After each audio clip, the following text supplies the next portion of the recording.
The PC gave us computing power at home, the internet connected us, and mobile let us do it pretty much anywhere. Now generative AI lets us communicate with technology in our own language using our own senses. But figuring it all out when you're living through it is a totally different story. Welcome to Leading the Shift, a new podcast from Microsoft Azure. I'm your host, Susan Ettlinger. In each episode, leaders will share what they're learning to help you navigate all this change with confidence. Please join us. Listen and subscribe wherever you get your podcasts. Hi, I'm Bill Farmer. Welcome to the Animation Addicts podcast. Gorge.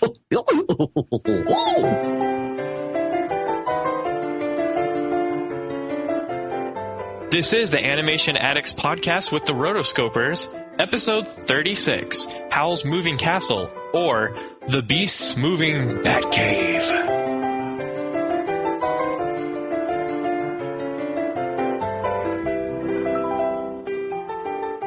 Welcome to the Animation Addicts podcast with the Rotoscopers. Disney, DreamWorks, Pixar, Don Bluth, and everything in between. Don't forget Miyazaki. And Miyazaki! My name is Chelsea Robson. I'm Morgan Stradley. And I'm Christian Bale. I'm not really. And I'm Mason Smith. I did like him in this movie. Like, his voice, I was like, oh, that was good. Yeah, you know, I thought, yeah. He played a pretty boy, which was not the typical. No, not at all. What? You don't think Bruce Wayne's a pretty boy? No. I mean, like, he's good looking, but not, like, in the way that Howl is, like, so obsessed with his looks. Yeah. Yeah, I guess so. I don't know. Good voice. So, how was your week? Oh, man, it's been good. Like, semester's winding down at A&M. I think I'm finding my niche.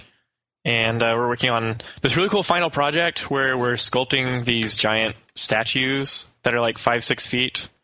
And we have, like, a theme, and it's a group project. And so we're kind of making, like, teams or, like, families of sculptures. Uh-huh. I got in a group that was, like, mechanical/industrial. And so we're making a kind of Power Rangers Ginyu Force type of, like, fighting robots team. Nice. So, yeah, we had to, like, build these frames out of wood, and we're, like, paper macheing around it and, like, adding stuff. So it's kind of cool. Is your team getting along? Because I'm watching Project Runway oh my gosh. Teams. It's a team edition, and usually when they put the creative types together, they have to work in a team. It's just a disaster. Oh, I see. So an already stressful show, and let's throw a team, like a group mentality into it. And these are like very shenanigans. Well, they're very individualistic people. Like they want to be the designer, they want to be number one, and then it's like, no, you have to work with a buddy. Oh no, a buddy. So I don't know. Just whenever I imagine like art people and do you have your fashion buddy? Well, actually, we're getting along pretty well because it's a lot of freshmen, so they haven't, like, lost their souls in the whole, like, art studio atmosphere yet. Good to know. And you so it's been really good. You already marked your territory as top alpha, right? Obviously. Yes, I marked my territory on everyone. Yes, perfect. There's no stopping it. But yeah. Oh my god. I don't know. I kind of see myself as like a wise old Rafiki figure, you know? I'm old, I'm married, and that changes everything. I'm wise. I'm like, when 24 years old you reach, look as good you will not. You know? And they're like, I can do this final project. I'm not afraid. And I'm like, you will be. You will be. Anyway, cool. Nice. Yeah, my semester's winding down too. We're last week of April is our classes, and we say winding down, but it really gets worse. And, winding up. Actually, it's been wound. Winding up for the end of the semester. Yeah, it's just going to spin out of control. A top. Mayday, Mayday! Did you sting her? Well, I just want to tell you guys what have I been watching, or what I have been watching. I went and saw Jurassic Park 3D in theaters last week. Hold on to your butts. One, I just like how they're freaking out about interactive CD-ROMs in the Jeeps. Oh. Everybody in the theater was like, what's a CD-ROM? He didn't say the magic word. But I just want to say something. Maybe it's because I'm just so in love with this film, but it really doesn't show its age. No. You know, there are movies that were made after that, 10 years after that, that already show their age. Yeah, they did a really good job. Go back and watch like Van Helsing or like League of Extraordinary Gentlemen, and you'll be like, please.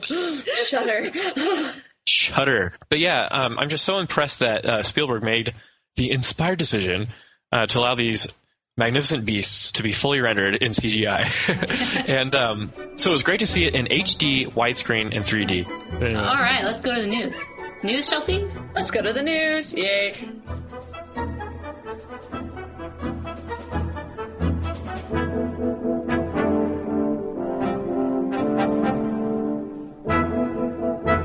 So first, I don't know if you guys realize this, but did you know that there's going to be another Finding Nemo? Oh, yes. Oh, yes. It's Finding Nemo 2, right? Yeah, where he finds himself. Well, he finds himself, yes. He's like, we talked about this on a previous episode. Funny joke. Go back and find it. Funny. Seriously, it's funny. Okay. Yeah, but now they actually put a real name to it, and this one is going to be Finding Dory. So in November, we are often trying to find a forgetful fish. It's going to be... forgetful fish. A forgetful fish. Well, of any people to lose their way. I mean, we joked about them finding Marlin, and he was going to have Alzheimer's, and he'd like float away from the fish retirement center, right? But it's my Finding dad. Dory, he doesn't know where he is.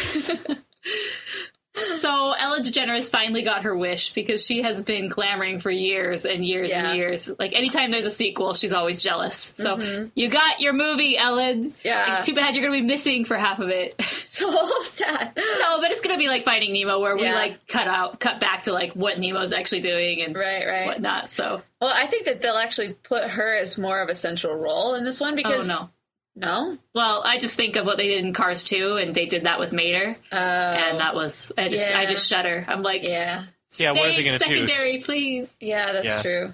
They should definitely strap weapons to the fish, and there should be a lot of fish espionage. Because there's old, crappy fish who want to steal all the fish parts from all the other fish. What are you thinking? Hey, speaking of espionage, I think the movie should have been called Finding Coral. And so it'd be like 20 years later, then like some new evidence surfaced about coral, sort of like The Girl with the Dragon Tattoo, where they have to solve the mystery that happened years and years before. And so they're going to go back and find the mystery of like, what really happened to Coral? Did she really die? And then they'll discover like, no, she didn't really die. She actually was, insert something crazy here. That'd be sweet. But the thing is that she's like really crazy, just like that movie, the girl who flew over the cuckoo's nest or whatever. And that's how it should be. So as you can tell, this is how we care. We care so much about Finding Dory. We're thinking of other storylines that should have been. There's probably a bunch of hardcore Pixar fans who are like twirling their mustaches in rage right now, being like, "How dare they!" Gosh.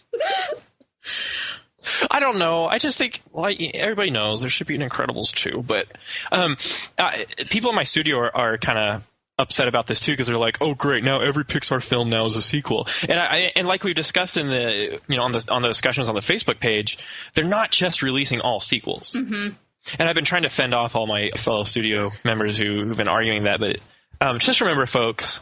Pixar is still looking for original stories. They're just going to do sequels because they're still a corporation. They still have producers and CEOs to please and whatever. And Finding Nemo is an extraordinarily popular Pixar film.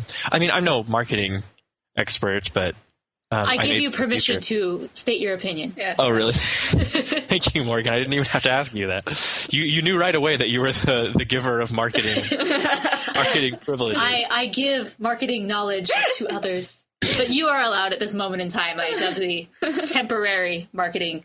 Well, I thank thee for this dubbing. Guru number one. Thou art welcome. But yeah, I mean, it just kind of makes sense, But Incredibles 2. Come on. Yeah, totally. Can't hold it against him. Yeah. I'm just going to get on Disney Infinity and just role play my own Incredibles 2 with a bunch of buddies of mine, form like a guild, and that's how I'm going to lay it out. Nice. Have fun with that. Is there an Incredibles universe in Kingdom Hearts, or do they not go into Pixar? No, not yet. But maybe that's Disney's like market testing through Disney Infinity. They're going to like try to figure out the best storylines that people are coming with. No. Disney marketing is shutting down LucasArts, which was the interactive, media branch of Lucasfilm. Yeah. Shut down all their awesome projects, 1313. And if they put a Star Wars planet on the next Kingdom Hearts game, I'm going to revolt. I'm going to go rogue like Jack Bauer and just get all crazy. I like it. Anyway, that's just my rant about Disney recently shutting down LucasArts. I'm sure they're going to transfer some projects to their own gaming company, Disney Interactive, but I'm still a little upset about that. So the next story is Monsters University accidentally sent an alumni newsletter to a human by mistake. And by human, we mean Morgan. Yes, that human was me. Yeah. Wow, you are so lucky. Yeah, I don't know how Monsters University got my address, but they sent me this. Well, they certainly can get in your closet. Well, that's true. They just went in my closet and they just found my address lying on a piece of paper on the table. Creepy. So this is actually really cool because I wasn't expecting anything. So I get this package in the mail and it says Morgan Stradling. It's from the Monsters University School of Scaring. And it's an alumni newsletter. There's a letter from the dean, Abigail Hardscrabble, who's the dean of the school right now. And she was basically saying, yes, be proud of who you are and your heritage as a scarer. You're the best, and we're number one, trying to pump you up. And then also please also remember your heritage and donate money to us, very typical alumni fashion. Right. Then there was also an alumni newsletter, which was a 4-page color spread promoting that they were again ranked number one for the 143rd consecutive year in the category of scaring.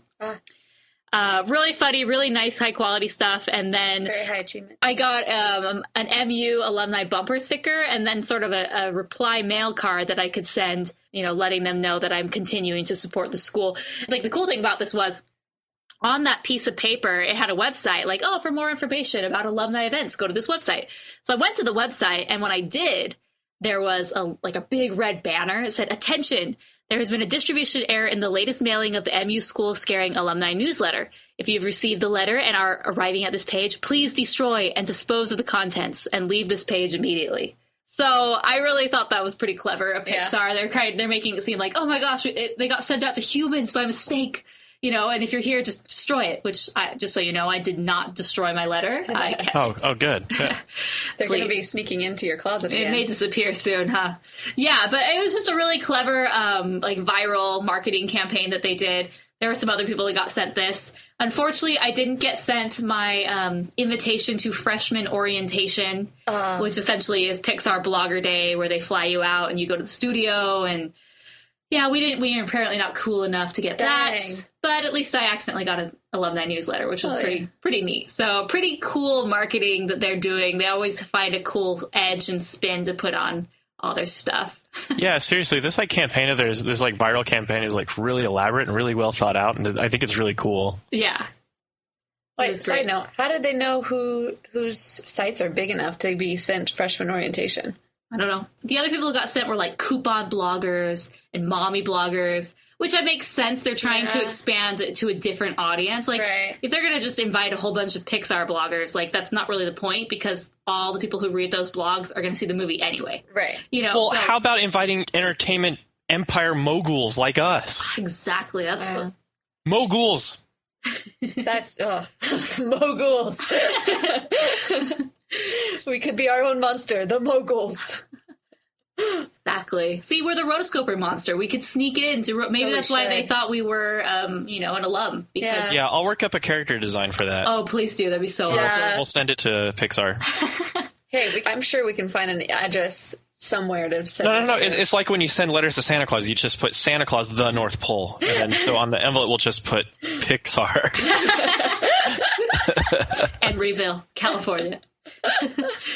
Sweet. Okay, so the last news story is the Frozen track list was leaked. Supposedly, it's really sketchy. The website that came from was this Facebook fan page or profile called Score Listen, and it was created like 12 hours before the post was created. So it's like this, I don't know. We did a little poll on the website, like, do you think this is real or do you think this is fake?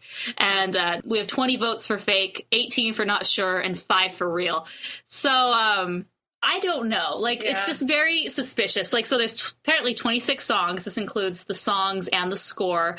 But the ones that really kind of put the big question mark are song titles like Froze the Coronation! !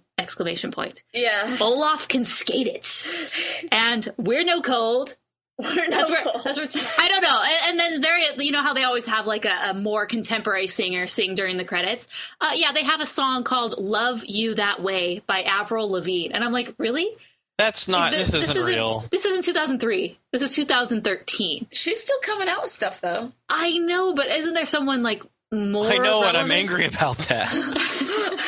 I like Avril. She's got they're really banking on the cold theme here. I see Cold Shoulder by Adele, Stone Cold Crazy by Queen, Cold Cold Heart by Hank Williams. I'm just kidding. I'm just reading a blogger thing on songs that have the word cold in them. Oh, nice.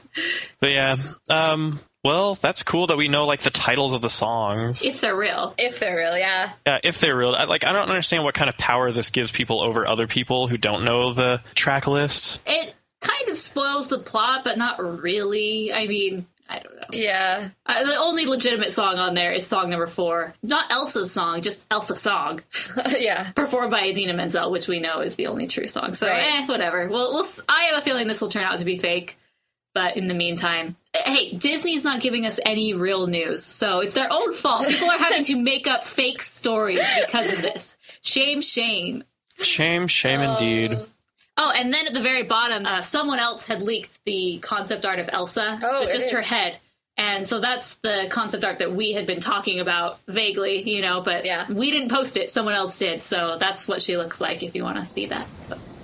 She's so pretty. I know.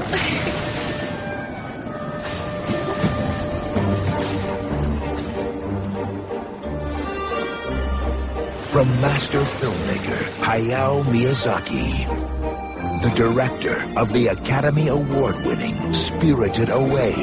That is ancient sorcery, and quite powerful, too. This summer, experience the epic tale of a young woman transformed by a mysterious curse. That's really me, isn't it? An enchanted moving castle. This is a magic house. And the one wizard powerful enough to set her free. This charm will guarantee your safe return. Walt Disney Studios presents a Studio Ghibli production of a Hayao Miyazaki film. Hold on. This June, journey to amazing new worlds. I'm in the future! Aboard Howl's moving castle.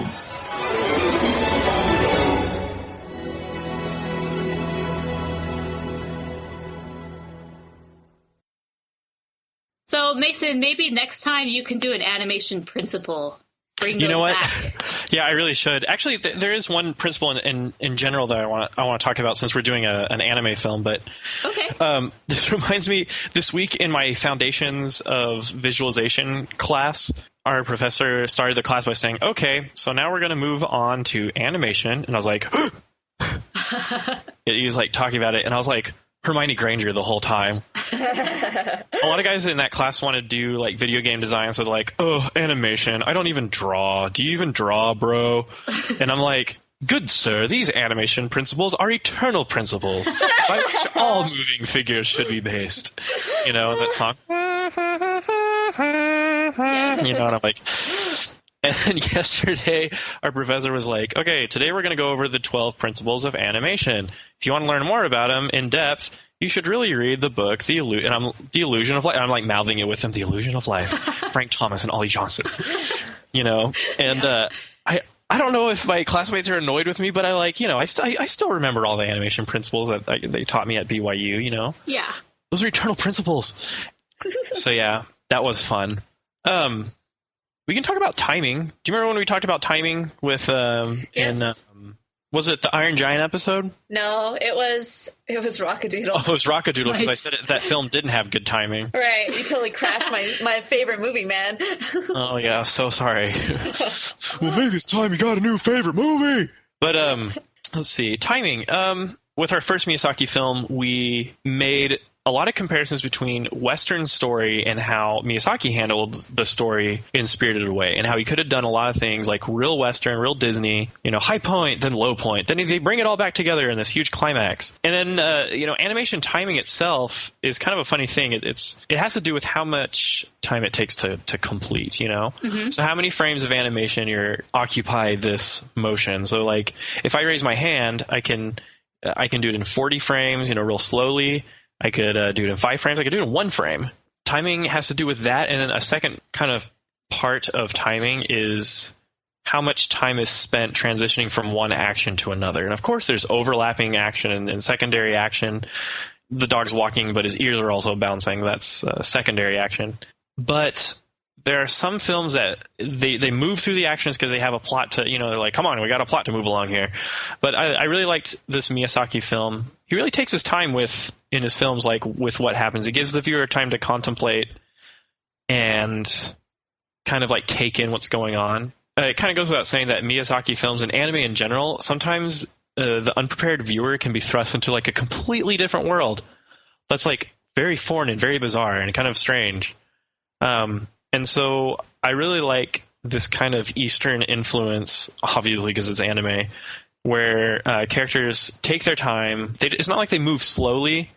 It's just that the pace and the rhythm of the film is a lot more relaxed in some parts.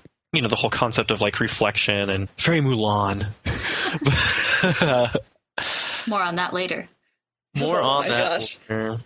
But I just liked the fact that I could sit back and enjoy the film, and that Miyazaki took the direction to just kind of pause so that we can reflect and see what was going on. Admire the awesome artwork, the awesome visuals, because there are some really crazy visuals in this film, and really imaginative characters and stuff. And I keep wondering if this was a Western film, if things would move a lot quicker. If characters would be a little more snappy and a little more elastic. But what do y'all think about that? Do you ever notice that a difference, in timing and like in pacing in characters and animation? Oh, yeah. The different things that I noticed while watching a Miyazaki film. First off, number 1 is that they don't take time to like work you into the universe. It's just like, bam, welcome to crazy. Uh-huh. Like for a Western film, a lot of times they like take the time to like set the plot, to set the stage, kind of like let you embrace this newfound world. Like they don't always Baby steps into crazy. Yeah, you're right, because the film doesn't really have this like narrative intro, where Morgan Freeman comes on and is like, this is the world of Howl. People are at war and there's bombers everywhere, Mr. Wayne. He just assumes that you're smart enough to pick up on it and figure it out. Right. Yeah. And they're at war and they're witches and wizards. Yeah, exactly. Accept it. Yeah. And number 2 is that most of the time you don't start finding your bearings or even liking it until the last 30 minutes of the film. But when you do, you really do like it. You're like, oh, I finally get it. And I realize it's a huge test in patience for me. And I'm like, crap, I understand patience. I just don't practice it very often. So watching a Miyazaki film definitely does that for me. I bet there were some Western like producers or, visual directors that would have been like, what's with the kid? Like, what's with the like plain looking boy? Like, you can make like a really crazy character, and really animated, but instead they just chose this boy and this like flame that talks. Like, that's a really poor choice. So it's a really weird choice. I think these films just kind of make the world so bizarre that you like have to take more time to catch up to it. Yeah. Because like everything is so foreign. Well, yeah, there's parts where, they just take, like, yes, they introduce you into the world right away, and then they just spring from there. But then they do it at a slow pace. Like, it takes a long time for the actual, like, contention and problem for the, the protagonist's main problem to arise. Like, we don't really figure out what that is until later. Like, at first we think it's the witch. Yeah. And it's not really the witch at all. Then we think it's the war. Yeah, and then, it's not really that. And then randomly Sophie's just sitting there, on the bench, just admiring the flowers, and there's parts where it's very introspective and it like stops the progression for a while just because there's these long scenes where they're sitting and thinking and observing and just taking it in. So it's a bit more real that way, I guess, rather than bam, bam, bam, bam, bam. And what helps it is this theme of aging and the role that elderly play in society and in families. And so, there's a part where Grandma Sophie's sitting out and she's like, you know what? Now that I'm old, I really just kind of want to, really just want to stay out here and stare at the scenery all day. Yeah. I've never felt so at peace. Like, oh. It really makes you think, like, why do old people love to people watch and just sit at the park and feed the birds and watch? I like when the old wrinkly witch of the waste is just staring at the fire the whole time. Yeah. He's like in the fire and he's like, what? This lady's creeping me out. She's always staring at me. Yeah.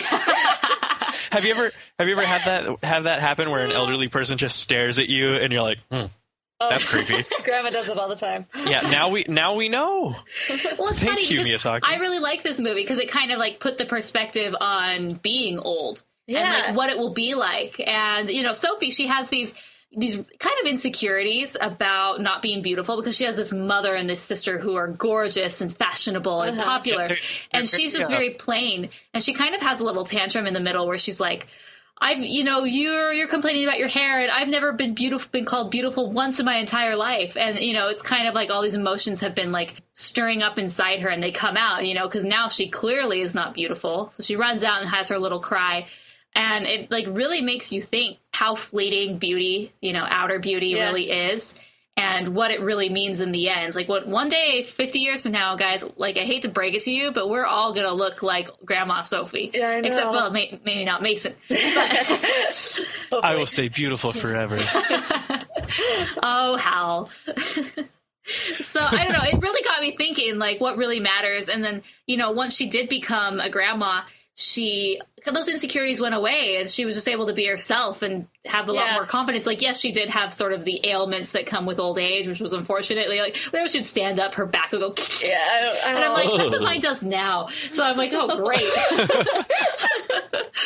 But I mean, those physical ailments aside, I mean, it got you thinking about like how you perceived it, how we perceive the elderly and how they perceive life. Yeah. Because you talk to people and every 10 years they're like, I still feel young. Like I still feel like I'm young and I'm not old, even though the younger generation sees me as old. I don't know. So I like this film because it really got like the gears thinking about these concepts and the principles of age and, what am I focusing on right now? And why am I wasting time on being vain? And, what should I really focus on? It was surprisingly like a very introspective movie for me. Yeah. And the fact this is an anime film, it was really a refresher because the timing was different. The characters move in a different way, and the movie definitely, besides the writing and the plot and the story, the movie really moves along at a different pace. And so it was a good visual experience for me. I enjoyed it very much. Yeah, at the end, I remember like when things were kind of getting to a climax and starting to wrap up afterwards, I just remember thinking like, wow, this was a very long movie. Like it took just 2 hours. Yeah, it just took there was a lot that they told and there was lots of very slow moments. But in the very end, I'm like, man, it took a long time to get to this point. Yeah. So, and it was just a completely different style. We would never see a movie like this in America. Like, I know we talked about this before, but we would never see a American studio put out a film like this, I think. Yeah. Or do you think we would? I don't think so. It's just also, it comes to culture. Like, their culture, it's just different. Yeah. Like, it's just different. I don't even know exactly how they're different in all ways, but they're just different. For example, there was one part, like, I was kind of confused how she puts up, like, right after she goes old, and she's like, oh, well, at least my clothes finally fit me, or become me, or something like that. And I was like, is that, like, I don't get it. I think she's just considering herself as, like, dull and ordinary. Maybe. That she wears old people clothes. Maybe. Yeah, okay. But, like, for me, I was thinking, like, okay, do the Asians think that... Because I know in Latin American countries, it's not cool to be skinny. Uh-huh. It's a lot more becoming on a girl, specifically, to be more curvy. Uh-huh. And So I was just wondering, is that the same there too? I don't even know. Well, people in Japan are very small frames. Right. And I haven't really heard much whether being thinner. It could be. I don't know. But the way I saw it, I think she was just making a comment that she's always been kind of plain and ordinary in her clothes. Yeah. Been, like, That makes more sense. Yeah, that makes a lot more sense now. Okay. Yeah. So this is 2004. Spirited Away was in 2001. Yeah, Howl's Moving Castle. I get this one mixed up with Castle in the Sky. Me too. But one of them's with legs, and then the other one is Castle in the Sky is like from the 80s, like way before. And then this one, moving castle with legs and robots and whatever. It's very steampunk. The whole thing. Yeah, totally. It's very. Sophie's town that she lives in is based off a town in France.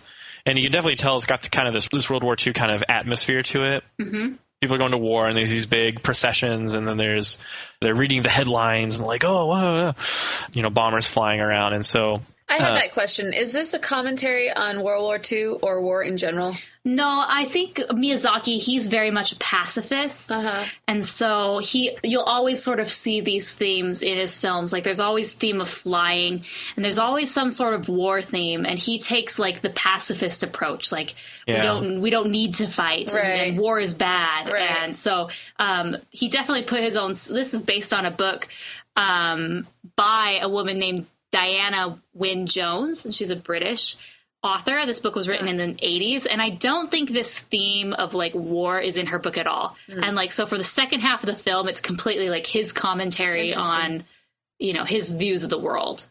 Yeah, and in a lot of Miyazaki films, the characters who participate in these wars feel justified, but they're really kind of silly. Princess Mononoke is one of the more mature, serious films. But it's all about man not getting along with nature, and so they have this huge conflict, and they keep it keeps escalating to these more drastic measures to defeat the other. And then if you watched Grave of the Fireflies, it's a very serious, very haunting film where you definitely see Miyazaki's negative view on war. Yeah. And you don't see like the suffering and the aftermath and like the horror of war in this film as much. You do see you do see buildings burning and exploding and stuff in the bombings and stuff. You see a lot of flying, like a lot of aircraft, and you see a lot of conflict and war type situations in Miyazaki films. One thing, that they kind of played off was like how silly this war was. Mm-hmm. Like, I know. It was very like Helen of Troy. Like, didn't Helen of Troy get kidnapped? And so that's why the Trojan War, or one of those big Greek wars, started. Or, good point. I don't know if it was Helen of Troy or if it was one of like the beautiful wives of somebody. Anyways, so this was kind of the same thing. Like the prince is missing, so you guys must have done it. So we're fighting. Question: did they ever actually say that's why the war started? Apparently, at the very beginning, you got to pay attention. They're like reading the newspaper, and they're like, "Oh, do you think we're going to go to war?" Yeah, they said that their prince was kidnapped, and they're blaming us. I totally missed that. Totally missed that. And so at the very end, when it all gets resolved, it's like so I'm like, ridiculous. is this the most like cheesy fairy tale ever? Yeah. I was a prince who was enchanted as a scarecrow. I'm like, really? Like, did we just throw that in there just for fun? I know. I was probably on the same. You're my one true love, Sophie. I know. No, I'm not. Yeah. Oh, okay. Well, I'll just hop away on my magic scarecrow stick. It's kind of like a no face. Yeah. Like, totally just a no not as face. monstrous. No, right. I mean, a lot more helpful. Of course, I mean, I like these films because likes to do laundry. Not only my kind of man right there. It's going back to Spirited Away and also My Neighbor Totoro. There's a lot of these companions in Miyazaki films that they're just companions, and you don't really know why they're there, but they just decide to follow the character. It's very Link to the Past, where you get these weird side quests where someone just follows you until you figure out what they want. Like the magical chest in Link to the Past. The magical chest, yeah, that's really weird. Did you ever solve that? I did. Nice. I forgot what I got for it. A bottle. Oh yeah, you do. Very useful. Oh yes. Need all four. Seriously, man. But anyway. The dog, can't talk, no face, the two, the guy that turned into a bird and the baby that turned into a mouse. They just they have all, the main character has all the reason in the world to not help them, but they do, Mm-hmm. and so they're like, okay, you're stuck with us, but we're gonna be like totally quiet and just kind of like help you, Yeah. Like, where did that dog come from? It was the what was her name? Adam Solomon's. It was her dog that was sent to follow. Yeah, but and like, escort her. he just like hang But he out. helps the whole time. Yeah, then he sort of like abandoned her and just was like, "These guys are cool. Put over there. Cool like the playground. Cool kids that let me sit at their table." I know. So here's the themes of war, and the whole steampunk thing is really cool. I love the music that's in Miyazaki films. It's very orchestral, and the themes are very beautiful. Like everything's like, there's some themes in the soundtracks that are like super peaceful, and I'm like, wow, I kind of want this on tape, and I can just on tape. Nice. I'll go cassette tape. Someone make you a mixtape dated for you. themselves. That's where the Jurassic Park 1993 is coming out. It's an interactive CD-ROM. Miyazaki wasn't even originally directing this, wasn't he? Yeah, there was actually another director. He was a big guy in the Digimon universe. He directed 2 of the Digimon films and 1 episode. His name was Mamoru Hosoda. Again, my pronunciations are awesome. Anyways, he was supposed to direct and then just abruptly left production. I don't know if it was in pre-production or whatever, so Miyazaki had to come out of retirement. Like, see ya. It seems like this happens a lot to him. Maybe he's like just a control freak, and he's like, I don't know how old is he. Maybe he was like calling every day and just like, you're going too fast. Are you going too fast? You're going too fast. Yeah, he's like, I gotta get out of here. No, yeah, but Miyazaki took over and finished directing it, so definitely put his spin on it and his stamp. Yeah. So let's talk about the characters. The lead, of course, is Sophie. Sophie, plain and tall. 18-year-old, works at a hat shop. She's 18? Did they say that? Yeah. She's 18 according to all the online stuff. Oh, yeah. Okay. Because if it's written online, then obviously it must be it's from true. the book too. Yeah. I don't know. I thought she was really cool. She's voiced by Emily Mortimer, who was Molly Shiftwell in Cars 2. I've seen her in a couple things. She's got a very kind of like, not raspy, but she's got a very unique voice, Yeah. It's very charming, No, I enjoyed, when you're talking about young Sophie, not Grandma Sophie. Right. Oh, Grandma Sophie's cute too. Who was voiced by a different lady. Yeah, it was. Well, in the Japanese one, it was the same voice actress who did both. Yeah, sure was. It was Gene Simmons, the woman. Not that Gene Simmons. It was actually her last. It was actually her last theatrical film. But yeah, she voiced Grandma Sophie. I really like her character. I thought it was very like strange how like easily she adjusted to the grandma life. Yeah. Yeah. It's because she's not vain. I don't think she has she doesn't have a high expectation for herself, like beauty wise. Uh-huh. So when she turns to a grandma, she's kind of like, hey, I don't really have to care about my looks because I'm old, and I can pretty much speak my mind because I'm old, and to be old, I don't have to be afraid of anything because I'm old. Well, yeah, when she's like the very beginning, she's trekking across the landscape. People were like, "Is she going out there by herself?" Yeah, I'm like, what a crazy old woman. Yeah. Well, I also thought, okay, when she is going back and forth between Grandma Sophie and young Sophie, is it just love that shows her like real self? Because there's only one point in time where she goes back to like even the brown hair and everything, like totally her young self, and that's when the Madame Soufflier or whatever, when she's talking to him and she's like, oh, turns out you're in love. So it's like, is it just love that shows our youth? Is that what he's doing with it?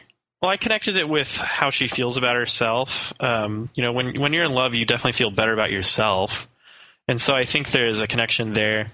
And then I think when she gets upset or just kind of feels kind of self-pitying, then she turns into an old woman. But I think when she has these feelings of love for Howl, then I think that triggers it too. It was cool to see her because in the second half of the film, she's still old, but she's a lot more youthful looking. She's not crotchety old lady. Like, she can pretty much sprint around and like jump and do all these acrobatic things. Is that just confidence then? Maybe. Like, it's definitely open for interpretation. But I got these general feelings of like, higher self-worth and belonging and feelings of love that kind of made her kind of break that spell a little bit. Mm-hmm. It's kind of cool because no one ever they never ever resolved that her spell is broken. If it was at all, she just like the Witch of the Waste. The Witch of the Waste was like, I don't know how to. I just cast spells. I don't break them. I'm like, what kind of witch are you? Well, it's not a very good spell, is it? Well, how frustrating was her like curse? Like these type of curses, you can't tell anyone that you've been cursed. Great. I mean, good luck ever figuring it out. Oh, I bet Howl knew the whole time. You think? Yeah, because otherwise, why in the world wouldn't they like point out? Why did you just get old and now you're young and now you're old again? Like that's pretty weird. Yeah.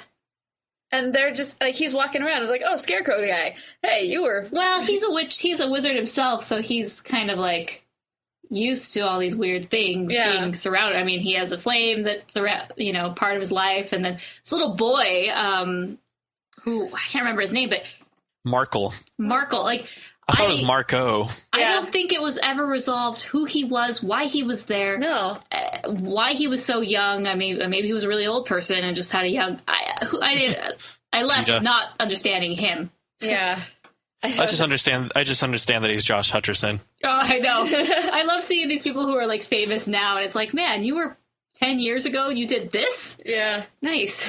I know. Well, so Sophie's cool, and then Witch of the Waste? What a strange, complex character. I love the way that Miyazaki does certain body types. Like, he just goes to the extreme on designing characters. Because when she was the beautiful Witch of the Waste, she was very okay stout. Looking. Well, yeah, but she was very stout, and like she had this big, weird chest. How many chins did she have? Oh, that was later. Disgusting. I like the beginning. When I was trying to explain the film's story to Shanna today, I tried to explain it to Jared. He was like, "I'll pass." Yeah. She was like, "I'm lost," and then but she was reading my notes. She was like, "Okay, so there's like a girl that turns into a grandma, and there's like demons." But she pointed out that the Witch of the Waste gets older as she goes up the stairs, and then Sophie gets more livelier, as she goes up the stairs, either from determination. But we think that it's because her magic was already wearing off, the Witch of the Wastes, and so as she lost her powers and her ability to to do things for herself, because she turned into a very old lady, that kind of allowed Sophie to kind of be a little more free from the spell that was on her. Yeah, I think it was just because she hasn't been out of that carriage in years. Like, she just gets carried around by these, like, tar people. Like, they're like elephant seal tar voodoo guys. Like, the tar babies. It's like, how did that get past the censors? I mean, like, Song of the South wasn't so lucky. Oh, Song of the South. It's not its fault. It's not its fault. Pretty good church you're born. But yeah, but I thought she was a cool character and definitely embodies greed and selfishness. I mean, I like how she just like gets up to the table and like runs up really quick and like greedily grabs everything and like smokes a cigar and like she's like, oh, look at all these goodies for me. And then it takes her so long to be not selfish and be like, okay, you can have Howl's heart if you really like him. Yeah, and it's understandable that it takes her so long because who knows how old she is, and like the older you get, the more stuck in your ways. Definitely. So it's harder to combat feelings like that. That's a good point. So let's talk about Howl. First, I like how Sophie gets in trouble with the soldiers, and he's like, your mustache scares all the girls away. I was like, finally, someone makes that comment. I don't know what kind of facial hair Jared has, but I will never. I just don't get it. Like, girls, why do you like guys with mustaches? I don't. We don't. It's like, I just want to go up to a guy with a mustache and be like, do you enjoy that? Do you enjoy having like a Wookiee on your upper lip? Just a little Wookiee. Just a little Wookiee resting on your upper lip. Do you talk to it at night? I'm just kidding. No, I shouldn't ridicule mustaches that much because my dad has one. Yeah, but your dad's a man. Yeah, I don't get the rising generation's obsession with mustaches. Definitely has something to do with the hipster movement. Yeah. And everyone's desire to be a 1920s oil baron. I know. It's like, okay. I'm going to be the next Rockefeller. Yeah, what's next? We're going to start wearing monocles and top hats and petticoats and start talking like this. Started. I would love to see that. Says here in the news, Papa, that Rockefeller has made a 100-penny reward for a magnificent flying contraption. That's exactly how the announcer talks in The Legend of Korra. Really? Because it's set in like that era, kind of. So it's really funny. Anyway, it's so true. That is my mustache rant, folks. Well, if you're going to get a rant on this one, I'll get one too. Little Wookie. I think that some guys can pull off facial hair. And I think they do a really good job with it. But at the same time, I would never kiss it. So you would never kiss Burt Reynolds? No. Ew, no. Why not? I'm just kidding. You would never kiss Jafar. Jafar. Your mustache is so twisted. It's just how it is. What about Sean Connery? Yes, Chelsea, please tell us which of all the old men that you're interested in kissing. I'm gonna find him. Oh, man. Anyway, and then we're introduced to Howl, voiced by... I heard it, and I was like, that's Christian Bale. You gotta be kidding me. He's like, hey, Sophie, just walk with me. But it was a sexy voice. Yeah. Looking at the character, I would not think something like that, but I totally dig the voice on Howl. Yeah. It made a good wrap-up for the film, where at the end he's like, you either die a hero, or you live long enough to see yourself become a villain. Totally. No, Howl is like the epitome of... He's like smooth, suave, and you can't really tell if he's a boy or a girl at first. It's true. Classic anime. He's so good looking that you're like, It's way too pretty. Okay, so at the very beginning, they're like, oh, there's Howl's castle. Oh, be careful, he's going to eat your heart. Did I mishear that? Like, I guess that it got twisted because apparently what happened, his heart got eaten. Yeah. Well, they built up this lore that he steals hearts. And women. Both he steals women and removes their heart, Temple of Doom style, I imagine. But he never actually stole any women at all. Right. Because I was expecting her to get in there, and there were just built around him. But I expected her to walk into the castle and then to like open up some rooms, and there's like a whole bunch of girls just like chained up or like just in a room like, help us. No, that didn't happen at all. Obviously not.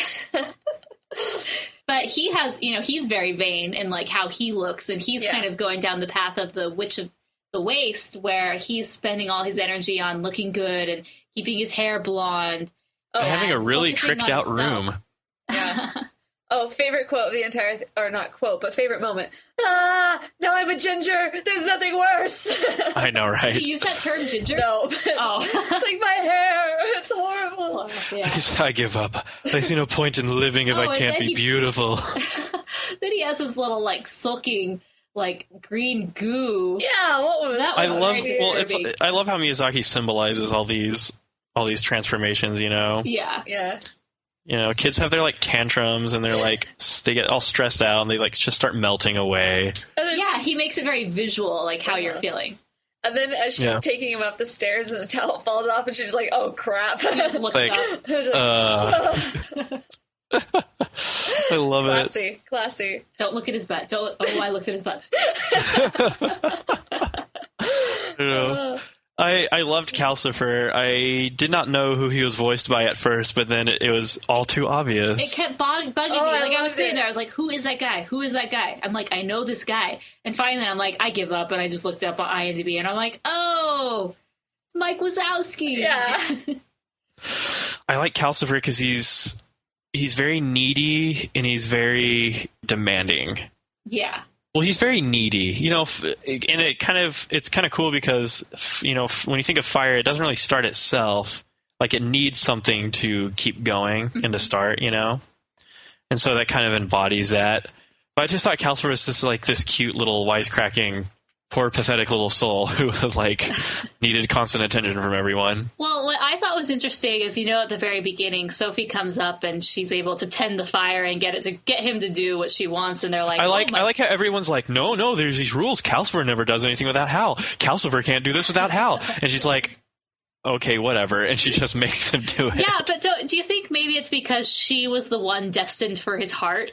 So she kind of had access to his heart and was able to, because Calcifer was his heart, or part of it. The whole Calcifer thing. I was very interested in this because you made the point that he's very needy, And then at the very end, how does she solve it? Like she's the one that has to be able to put the heart back into his chest, but also she makes the wish that Calcifer won't be harmed as well. And so is that kind of like saying that Calcifer, like, he is realizing that he can be his own person as well? Like, doesn't need other people, but then he just comes back because he wants to? Well, Calcifer is, I think he's in a weaker state in the film because he makes a deal to serve Howl, but Howl gives him his heart in return, so it's like he needed it. I don't know. It was a bit unclear. Yeah. It was unclear, and I don't really mind it. I just thought he was really funny. Yeah, he was. Girls, quit getting all emotional and sentimental. He was a funny character. Okay. He was witty. Well, I also think there's a big theme in this film about like the role of elderly people in the family, because there's a family theme. Yeah. You know, I can hear Sid from Ice Age now. You know what? We are the worst herd I've ever seen. The weirdest looking herd I've ever seen. But everybody in the film kind of has a mentality where they need a grandmother, someone with wisdom, patience, but someone who can also whip them into shape. The Fire's like, no, I don't do anything without Hal, and she's just like, well, I'm a grandma now, and now I'm going to make you do this because you have to respect me. And then the kid. Markl, he's a little bratty too, but he definitely needs a parent figure in his life, and Hal's out doing whatever. And then Howl needs someone who will be patient, but will also push him in the right way. Encourage him to be who he is. Because there's also this thing that's like all the old people in this film are like, man, Howl has so much talent, but he misuses it. I think that's kind of a view on today's youth where it's like youth today have so much potential and talent, and they really shouldn't be wasting it on the stupid stuff that they waste it on sometimes. Video games and animation and yeah, all that silly stuff. But I don't know. I'm just kind of thinking out loud here. Maybe our listeners would disagree, but I definitely thought there was a good message on like we all need like a grandma. Family roles are dependent on each other, and it can really work when you have all the components. So yeah, you got this crazy cast of characters, and there were some parts that were really cool. I thought all the amazing flying machine contraptions in this film are really cool. There's some good quotes too. I love it when Calcifer gets so upset that she wants to cook on top of him. He's a fire demon. No one does that. And he's like, oh, may all your bacon burn. See, I was like, that's going to be my new quip. May all your bacon burn. I know. And then there's also some fun parts where she's like walking up to they're going up to the palace to talk with the king. And I like how babyish the king is. At first I thought he was all cool. He's like, oh, I decided not to use magic. Blah, blah, blah, blah. She's like, oh, you're so eloquent today. And the real king comes in. He's like, oh, new battle plans. New battle plans. Let go. It's just like, oh, crap. But anyway, I like it when... background and research on these things. Master, the plans. Yeah, Hal definitely has the way with the ladies. I mean, come on, he's showing her the secret garden and everything. He's like showing the secret garden. His hair is like waving in the wind. Yeah, long flowing locks. Well, it was very much you can come here whenever you want. It was like Beast. Yeah. At the library. It's like, I'm going to give you a secret place that's just for you. Oh, man. She's like, oh. But there's like the fact that she caught on to the fact that he was leaving. They was like, that's smart. Like, mistrust always. Here's the thing. Like, women tend to mistrust, and men have commitment issues. And being the only single person in here, I can say this because people won't get totally offended. I'm offended. Obviously, it doesn't apply in this little group. But I'm just saying, like, that's kind of like a commentary on a lot of relationships here. That's true. Yeah, I think it has something to do with that. I think Hal also thought it was his duty to intervene in the war and stop the violence, Well, at that point, he realized that he had something to protect. Like, he was like, oh, okay, I've decided not to run away anymore. Yeah, he definitely said that in that film, in that scene also. Yeah, I like the comparison with Beauty and the Beast, you know. He's very like, Sophie, you can go anywhere you want in the castle, except the West Wing. What's in the West Wing? The Batcave's in the West Wing. you never go in the Batcave.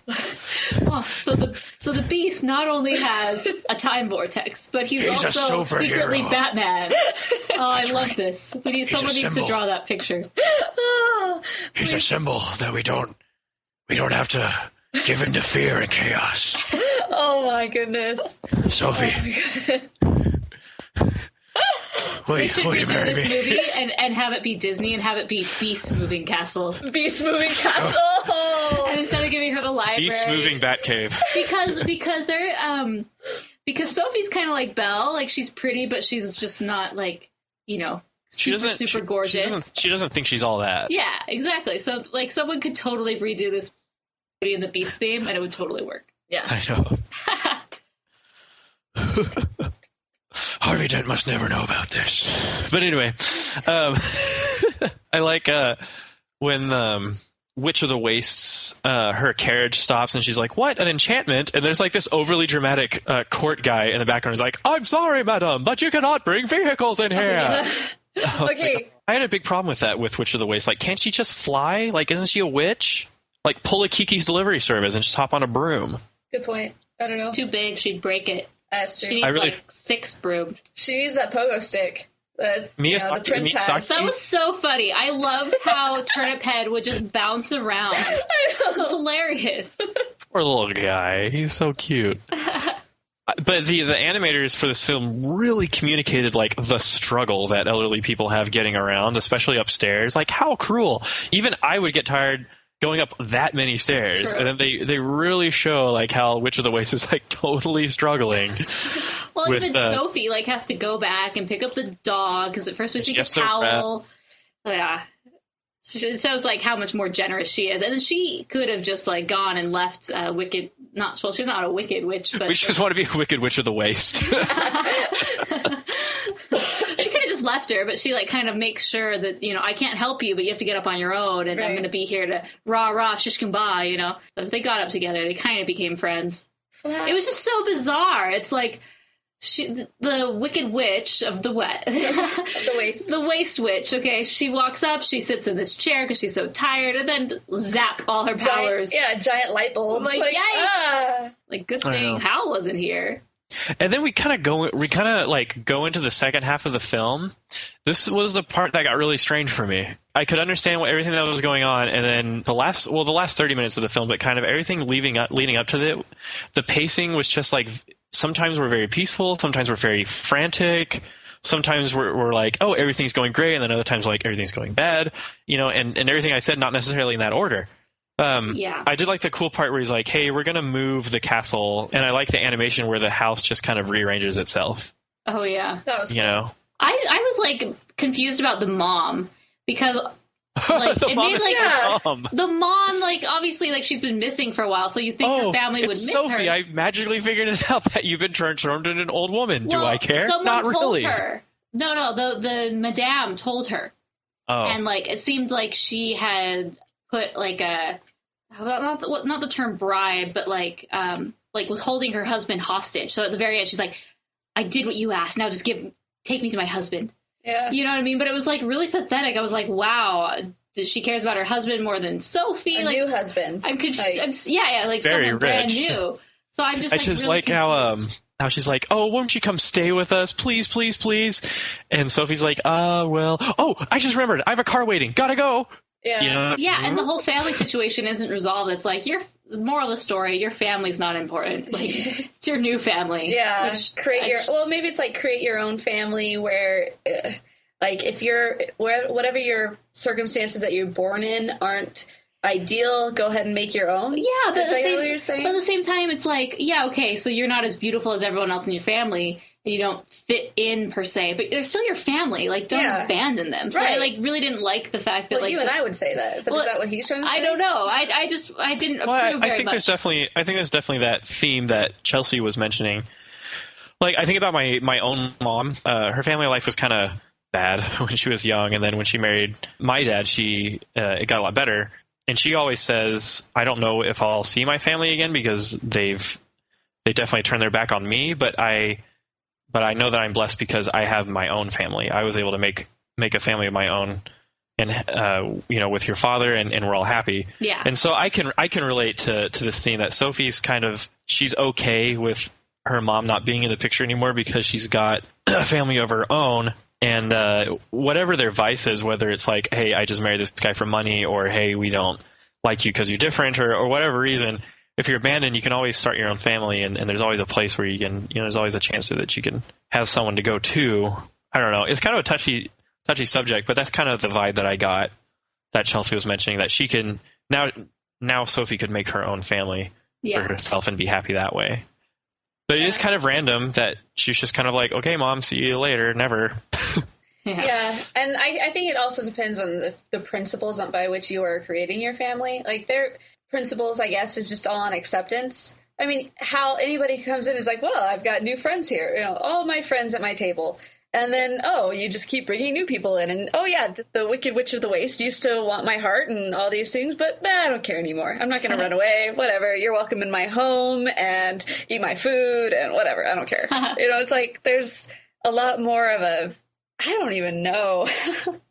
Just, I guess, it is more on like acceptance and just love, but it all kind of wraps around her. Like, Sophie is the one that creates that. Like, she's the one that has this love it doesn't matter what other people do, I'm still going to love you. So she's the one that's kind of creating this whole group of people and turning it into a family. Yeah, I don't know. But definitely kind of a strange last 30 minutes. Like, I didn't understand why she took Calcifer out of the castle and like broke it and then brought it back in, and it kind of turns into like a littler castle. Yeah. Less power. I was just trying to. I think it was like the equivalent of like restarting a computer.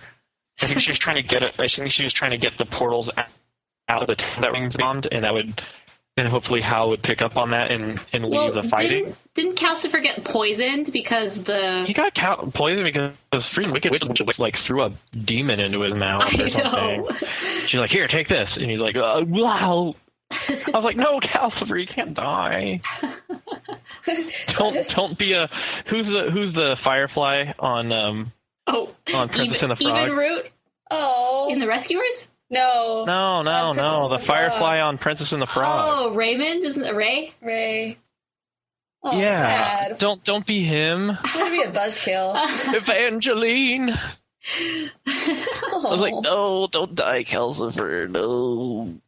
Like, if you die, Hell dies. And it wasn't until much deeper on in the film that I even thought to think, why in the world is it that Calcifer is tied so concretely to Howl? Because I think at that point I'm just in crazy. I don't understand everything, so I'm just gonna just accept it as it is and just let them tell me, because I'll try and figure it out after it's all done. Maybe there's like time travel in it. All is lost, and she finds this magical portal. Yeah, that's weird. That was back in time. It's like, odd. And then she was Howl like, and Calcifer first meet. "Find me in the future. I can save you. Find me in the future.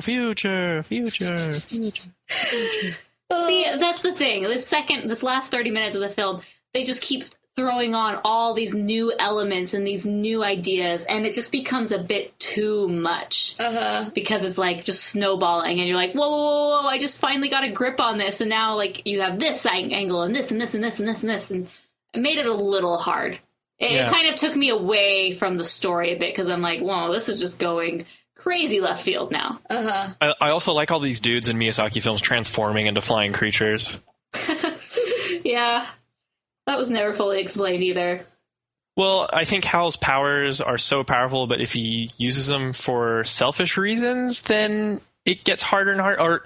Or maybe the transforming is so powerful that it takes a long time for it to wear off, and it's really hard for him. And it'll, it's like, if you make that ugly face, it'll stick that way, And so that's what Calcifer's trying to tell him.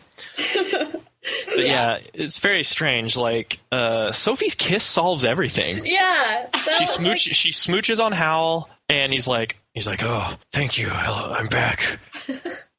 I And then she kisses the scarecrow. He's like, oh, I'm the magical prince who's been lost this whole time. Like, by my I'll put you in my fungin. I know. When they said like, oh, you're a fungin. When they say fungin, when they say true love's kiss, it's like, oh please, this is awkward now. Did you not just see what just happened? What did Ursula put the spell on him? Everything can be solved through true love's kiss. Hasn't Disney taught us enough? Snow White, Sleeping Beauty, and Beauty and the Beast. Beauty and the Beast. They didn't actually kiss to change, though. Little Mermaid. Oh yeah. Little Mermaid. Snow White, Little Mermaid, and Mulan. Beauty. I can't even get it right. Atlantis. Enchanted. Treasure Planet. Treasure Planet. What? Pokemon, the first movie. Pokemon. Just kidding. Lilo and Stitch. Lilo and Stitch. Return to Jafar 2. Yeah, I imagine that a purely Western audience would have a hard time with the whole like, oh, true love's kiss. I am no longer a scarecrow. And like, Sophie's not your true love anymore. She's Howl's. Well. Oh, okay. Well, I'll just hop away. Hearts change. Like what? No. Sophie was his true love, but it wasn't vice versa. Yeah. Right. I was trying to figure this out. I was trying to explain this to Shanna that Sophie is Turnip's true love to him, but Howl is Sophie's true love to her. Yes. And so Shanna was like, so it's a love triangle. It's true.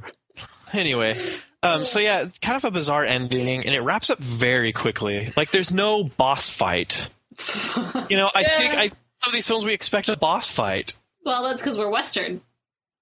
Yep, that's right. We're Western. Saddle up, partner. Well, where you come from, Mason, it all is a showdown duel, it is. If some guy leaves mayonnaise on my burger and I ask for it, I call him out. And by call out, I mean I call him outside. This town ain't big enough for the two of us. But anyway. Well, yeah, and so it all gets resolved, and then they just aren't they just like floating away on... Kinder. Anyways, I remember them walking away into the sunset or being carried into the sunset. I just remember the prince bouncing off on his pogo stick. Wait, he had a pogo stick? No, like at the very end, he's like, all right, I'm heading back to my palace now. And he just like takes his stick. And he's like, he bounces back. Because Madame Solomon is looking through the crystal ball. She's like, haha, I've been spying on you the whole time. And then she's like, oh, well, they all learned their lessons, and they're all better now, so let's call off the war. Her. She actually wasn't an evil person. She's just like, I want you to learn your lessons. Really? I don't know. I don't think it was like that. I think she was just like, oh, the prince is back? Okay, we'll stop this war. Yeah. So what are your final thoughts on this one? This was a good film. Had any of us seen this before? I hadn't seen it. No, I hadn't. Right. I had seen a few Miyazaki films, but not this one. This one is always one that people mention. It's got a high rating on IMDb. I don't know what Rotten Tomatoes gave it, but I thought it was an enjoyable film. Like, the art was really cool. It was very Miyazaki. It just, in my opinion, it wasn't as good as Spirited Away, but it was still a good film. Mm-hmm. As far as stars, I would give it, I don't know, I'd give it like 3.5 stars. Nice. I lost interest in it in some parts. But I did enjoy it. It's a good film. I mean, people should definitely watch it. Yeah, I thought it was really good. I really liked the beginning. I liked the pace and the characters and the world we were introduced to, and I totally bought into that. I did feel a bit overwhelmed at the end because a lot of things were being wrapped up and new things were being introduced. So I kind of had a problem with that towards the end, but I think that was obviously purposefully done. I really liked the characters a lot. Like, I thought they were very strong, interesting and unique and different, and just things we hadn't seen before. Mm-hmm. I mean, we hadn't seen an old lady, I guess, or kind of those concepts and themes brought up in this way. So for that reason, I really liked it, and I would give it 3.5 stars as well. This episode is kind of how I propose most of Miyazaki's film, is just like, bam, welcome to crazy. We were just back and forth all through the whole thing. But also, like, I think for me, I'll give it a 3.5 stars as well. That's kind of where I felt like it was rating. It wasn't something that it's something that I'll be thinking about for a long time. Uh-huh. And it'll like I'll just have random thoughts like, I wonder if that's why, and just because of that, I can respect it a lot more. Yeah. I can respect this movie because it got me thinking a lot, and it's like trying to figure things out. I don't have much else to say, but it was a good movie. We also got some voice messages this time, and this one is from Gemma Clark, and she tells us her rating of this movie as well. Hi guys, this is Gemma, and I'd like to give my thoughts on Howl's Moving Castle because it is my favourite Studio Ghibli film. I have to admit, probably 50% of the reason why I love this movie so much is because of Howl himself. I'm sorry, I am a big Howl fangirl. I adore him with all my heart. But I will say they did tone him down for the film, as this was based on a book, and I like him a lot more in the book, actually. I really like Sophie. I think she's a very good female protagonist. Miyazaki loves his strong female protagonists. Another big reason why I love the movie is the romance, or as much as I can find of the romance in it. And I love the fantasy elements too. I love the whole theme of hearts and fallen stars and everything, and how they all come together. The music in the movie by Joe Hisaishi is fantastic, really beautiful and romantic. So I think the music's great, the characters are great, the visuals are great. Of course, you wouldn't expect anything less from a Studio Ghibli film. The story, however, is most likely the only problem I have with it. Things get a bit confusing during the last half hour, and I think this is because Miyazaki strayed so far from the book, and maybe got a bit caught up in his own additions to the plot. I don't know. So it's not perfect, of course. It's not Miyazaki's / Studio Ghibli's best film, but as I said, it's my personal favourite. Sorry, Princess Mononoke. We reached out to our Twitter fans and had them either send us a voicemail or send us a tweet, like Chelsea said. And one of our writers, Myra Amaya, she said regarding this movie, she said, one of my all-time favorite Studio Ghibli films. The voice acting is impeccable, and the story is completely magical. And then Robert Trujillo said, the robots in that film were like nothing I'd ever seen. Amazing character design, #Howl's Moving Castle. So everyone who'd seen it really enjoyed it. And then there were a few other people who were like, one of our listeners, Ben, he's like, surprisingly enough for how much animated movies are my life, I've never seen Howl's Moving Castle. And that was the same for all three of us. We hadn't seen it, and it wasn't just something that we'd ever come across. And I was thinking about that, I think, because around this time, the Miyazaki films weren't like heavily promoted in theaters, like their release. And so it's like, I remember them coming out, but I remember never having anyone to go see them with, or having like that big of an interest because I wasn't quite sure what they were about, because there is definitely a stigma with anime. But I think now there's a lot more people are seeing the Miyazaki films that are coming out now. Yeah. I remember I remember being promoted to Kiki's Delivery Service. And I just remember Siskel and Ebert, they both didn't like it because apparently they said "wee" too many times. Like, that's all I remember about that one. That's funny. Like, I don't remember being told about this movie at all. So thanks, guys. Thanks so much, man.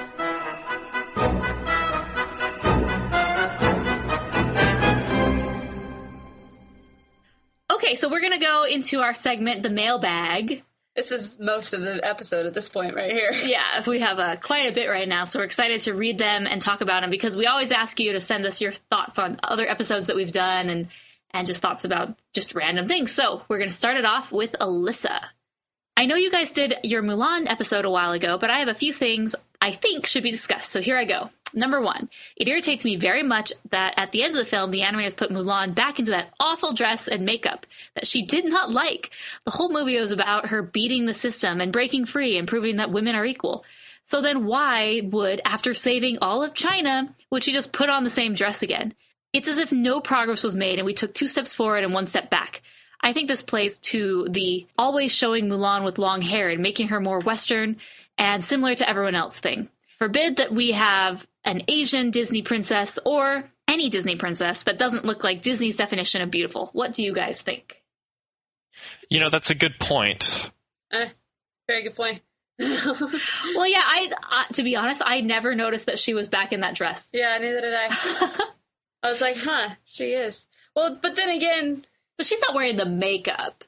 No, she looks normal. She looks like she did, like, when she... Like, I guess that didn't really show up in my mind because I'm thinking, well, she goes home. What else does she have? It's not like she went shopping on this little adventure. Yeah. I think just to keep it consistent, because what they're wanting to do is, I do agree somewhat with the whole beating the system thing, but this isn't a feminist film. No. And it's about Mulan. Like, Mulan is trying to help her father and bring honor to her family by doing the things that she does. And so that's why she goes along with the whole becoming not a concubine. It's like going to the matchmaker thing. Yeah. She plays along with it even though she's not really cut out for it because she wants to impress it. She wants to bring honor to her family. And then she also goes off on this quest. Well, and Mulan, to bring honor to the she family. doesn't leave and go join the army because she's trying to prove that women can. Yeah. It's because it's her only option and she has to, so it's not like this whole time she's like, girls are just as good as guys, That's Mulan too. Exactly. Right. So I think, I do agree that it's kind of silly that in the merchandising they put her back as the long-haired Mulan. Yeah. But then again, Disney loves their long-haired princesses, so yeah, they sure do. Definitely something to think about. It's a good point. I don't agree with it 100%, but I do think that's something to think about, definitely. Our next one is from Joshua, and he says, "Hello, Rotoscopers. I would like to start off by saying I am a huge fan of your podcast. I listen to them often and never really get tired of hearing them. It's easy to get lost and carried away with how many episodes I listen to because you all have such great passion and love for these films. I too share the same passion and love to talk about animation and films in general. I am hoping to become an animator one day and want to take an animation class next year after I graduate from high school. Sadly, I don't know anyone I can talk to about my love for animation. I recently decided to re-listen to your podcast starting from episode 1 and noticed that Morgan and Chelsea met Mason over the internet talking about your love for animation and quoting Disney movies. Yeah, kind of. Kind of. We'll clarify that. We'll clarify. I was wondering if you knew any websites or people I can contact to go to meet people that share these interests. By the way, I would love to hear you guys talk about Lilo and Stitch in the podcast. Oh.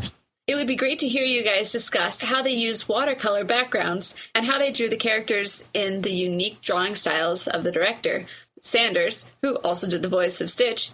Thanks you guys so much for taking the time to read this and for putting together such a great show. I really do look forward to each new episode. Joshua. P.S. Morgan, Chelsea, you guys both look like Disney princesses. No joke. Aww.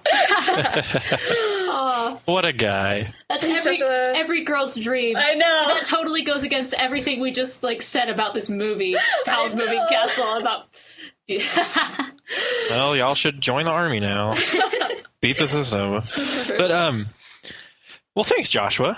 I know that if you were a girl, you would say I look like a Disney prince. So now. To clarify how we actually did not meet on the internet. Okay, for one, we talked about this earlier. I've never met Chelsea in real life.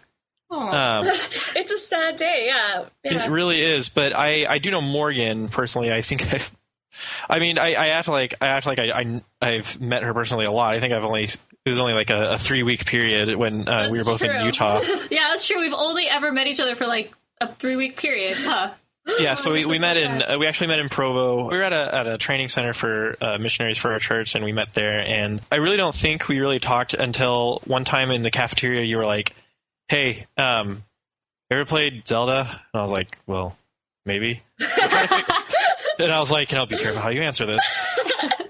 And you were like, "Well, we're trying to figure out all the masks on Majora's Mask," and I was like, Goron mask, Zora mask, Deku mask, blah, blah, blah, blah, also, helping them get all 64. And then that really kind of made us connect a little bit. And then I think at the cafeteria, we just sit by each other and talk about animation and movies and stuff, which probably wasn't the most appropriate topics at a missionary training center, but... I personally say that Disney quotes are for everything. Yes, it's true. And that also, we started like a 2-year Disney quotathon. It was so awesome. There in Provo, and while we were both missionaries in different fields, I was in Argentina, she was in Texas, we would write each other, and we would have this ongoing quote battle where we would write down quotes on paper, and then the other person would send it back with their answers. Yeah. And then the next letter that they got their score. And, we always had to keep score. And, yeah, so that's how we kind of got to know each other. And then okay, I'll chime in on this part. So, like 3 years later, before Morgan got home from her mission, I left to go on my mission. And then as I'm coming home, Morgan's like, hey, we're going to do a podcast. I'm like, what? Okay, sure, whatever. And I got this guy, and he's really cool because we need another guy. It can't just be girls. It's got to be balanced. So like, sure. Okay, sure, sounds good. And then it was just on the episode of Beauty and the Beast that we all kind of like met each other. Like, all right, I don't know who this guy Mason is, but Hi, I'm Chelsea. Hi, I'm Mason. Okay, let's get started. Exactly. I was like, and we're gonna make this work. You two will be friends. So yeah, that was you guys. That was the whole story. Mm-hmm. The rest is history. You know, we really ought to have like a reunion or something. Like, I really wish I had more access to like Arizona, so I could. It wouldn't be a reunion. It would so just we could be hang out. It would just be a union. But yeah, we really ought to. Well, you know, maybe the next time I'm in California, I'll find a way to go to Disneyland. It's true. And hang out there. We could record the whole. We could wear helmet cams and wear microphones and just commentate the whole time. Rotoscopers take on Disney. Oh, like, okay, so fun. Now we're in line for Space Mountain. We've got about 50 minutes, so we're going to record an episode. Space Mountain quote-a-thon. Okay, there aren't really that many Space Mountain quotes, but still, any space-related Disney quotes, go. I don't know. Maybe someday we'll all get together and have like a thing. It'll happen. Yeah. Okay, so to answer Joshua's question about like websites where you can go, I was thinking about this, and there's actually a really good kind of Disney-ish website. It's called dvdizzy.com, DVDIZZY, and they have a really good forum where they just have like a Disney forum and an animation forum, and you can just go, and there are people who are on there pretty active, and so that's a way you can find people who have similar interests in animation. I mean, you're on Twitter, so I'm sure you know that there are some really good Twitter conversations that can be had. So there's some pretty hardcore fans on there who are very impressive and have great points. So, I mean, like we said, William Jardine from A113 Animation. I mean, some of the animation news sites aren't really communities per se where you can go and talk about it. We would love ours to get a forum soon one day so we can kind of like have that community too. But that's like the main one when I think of like where to go for animation community, like just because they seem to have pretty good discussions. Mm-hmm. So that's just what I'd recommend. And then there's some Facebook groups you could join of interest. So I don't know. I'll do more research and get back to you. So Esther Rosenfeld sent us a lovely letter, and it reads like this. Hi, Rotoscopers. Hope you're enjoying spring. It's rain and snow here on the East Coast. Oh, so she's in the East Coast, so it's like, instead of hi, Rotoscopers, she'd be like, yo, Rotoscopers. I'm just kidding. While I've been studying, I've been listening to your podcast at work. Everyone must want to know what makes me start giggling while I'm fixing spreadsheets. But as long as I get the job done, they don't seem to mind. I'm sure you're busy and have a bucket list of more animated films to review on the podcast, but I couldn't resist adding in a request for Rise of the Guardians, now that it is on DVD. Okay, just to clarify things, we're not like super busy, like we have no time to entertain our fans. She continues, I know you wrote a review and commented on the art of the film book, but figured it couldn't hurt to ask. The William Joyce books won me over before I saw the film, and while watching it, the lavish details on the animation won me over as much as the original designs on the characters and the timeless adaptations. I could make an entire essay about what I love about the film, or how dismayed some of us were to see how it fizzled at the box office, hoping DVD sales pick things up. But let's just say that at least I know Tumblr is full of Jack Frost cosplayers, and the amount of fan fiction is increasing every day. Oh, that's good to hear. So there's no lacking in the fan base. Looking forward to more info, fun, and adventures from the Rotoscopers. Have a great day, Esther Rosenfeld. Well, thanks. Okay, I have a really funny story to add like right now. So as we got started doing the podcast, my door is like slightly ajar, and I'm looking out, and Marissa walks by, and then she sees that we're in here doing this, and she leaves, and then she comes back, and she has the DVD cover of The Rise of the Guardians, and she's like, you gonna do this one? You should do this one. Because a few days ago she like got it, and she was like, Chelsea, you should do this for your podcast. I'm like, we could do this. We now have 2 requests for Rise of the Guardians.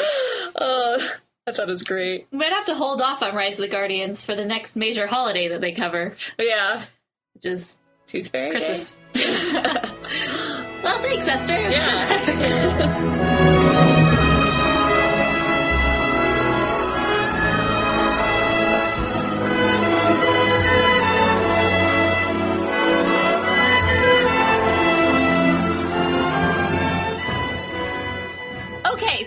our show for today. Thanks, everybody, for joining. It's been a pleasure. It's been a while since we've gotten together and talked. But as usual, you can find us on the website, therotoscopers.com. You can find Chelsea and I on Twitter. And if you haven't, please leave us a review on iTunes, because that's one way that we can, get seen by iTunes and promoted on iTunes, so more people can find the amazing goodness and happy joy of the Rotoscopers. happy joy. So go. It takes really 30 seconds to go. You click however many stars you want to give us, and just leave us a quick little review saying what you like about the show. Yeah, you just stick with the standard 5 stars, yeah. I'm not saying give us 5 stars. Chelsea is. I mean, I haven't even left a review on the site because I think it's really tacky to leave your own reviews, but I really want to, and I'll just be like, full disclosure, like, hey, I'm one of the hosts of this show, and I think it's pretty cool. So put your own so that way episode. I don't have to go and put a review on there. If you could, we'd really appreciate it. And don't forget to use our affiliate links. They're on the website. You can go to therotoscopers.com/Amazon to shop at Amazon for all your amazing shopping needs. You can go to rotoscopers.com/Audible to get your free trial of an audiobook, and also therotoscopers.com/Netflix for your free 1-month trial. So any of those things, if they wet your whistle, then it helps support the show. So thanks a lot. I mentioned it on the Facebook page, but Netflix just has released on watch instantly a lot of these Cartoon Network shows. Ooh, yeah. Everything from stuff that was on Adult Swim to like older stuff. Like Johnny Bravo, Dexter's Lab. Is Venture Brothers on there? Yes, Venture Brothers on there. Aqua Teen Hunger Force. Squidbillies, one of my personal favorites. So dig it. Like the frog on Smacks. No, he says dig 'em. That's what he says. The frog on Smacks. I love Smacks. They're so good. We should do a episode on breakfast cereal mascots. Yay! Yes, that'd be so awesome. Yay! Where are they now? Okay, that's our next one. That's our next Nerdy Couch discussion. That's a great Nerdy Couch discussion. Crap. I'm playing with a Lego guy, and he just fell into my pineapple juice. Aww. That's like my headphone when it fell into my can of paint. Wash him off or lick the pineapple juice off. Cool. Anyway, what are we doing? Yeah, we're finishing up, right? Yeah. So we want to thank everyone for listening. You guys are great. Where would we be without our listeners? Just people talking about animation to ourselves. We want to thank you guys for listening and for all your support. And until next time, we are the Rotoscopers.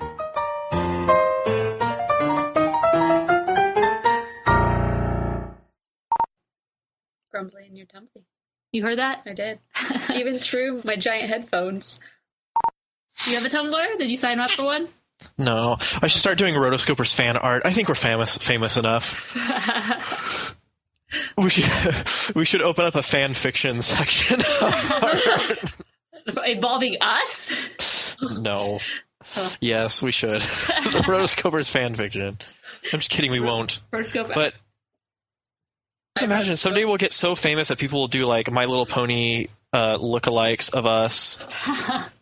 If you go on DeviantArt.com and put in your name, you can find a character, a Sonic the Hedgehog fan art character that has your name. Really? Yeah, Morgan, Chelsea, and Mason are easy. Nice. Huh. It's like a game you can play on the internet, like Wikipedia. If you click 6, you can get from one topic to another, no matter how different they are, in like 6 clicks on Wikipedia. You're like Mir and Elizabeth Filarski, and you have to see who can get there in the least amount of clicks. Yeah, it's a fun game. It's a fun game. It is. It's fun.